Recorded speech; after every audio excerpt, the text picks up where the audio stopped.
নমস্কার বন্ধুরা, আজকে তোমাদের সাথে শেয়ার করতে চলেছি একটি বিশেষ রেমেডি। এই রেমেডির মাধ্যমে কিন্তু যাদের লাইফে দীর্ঘদিন ধরে কোনো নেগেটিভিটি চলছে, অর্থাৎ কর্মক্ষেত্রে বাধা আসছে বা বিবাহে বাধা আসছে, তারা কিন্তু এই উপায়টির মাধ্যমে সেই বাধা দূর করতে পারো।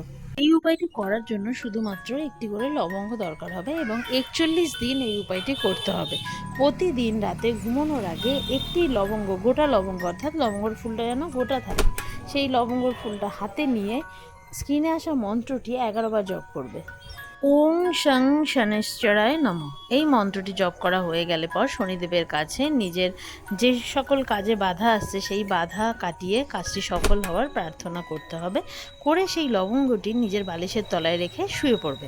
পরের দিন সকালবেলা সেই লবঙ্গটিকে বাড়ির যে কোনো উঠোন হোক বা ছাদ হোক, যে কোনো খোলা জায়গাতে গিয়ে দক্ষিণ দিকে ছুঁড়ে ফেলে দেবে। যে কোনো শনিবার থেকে কিন্তু এই উপায়টি শুরু করবে।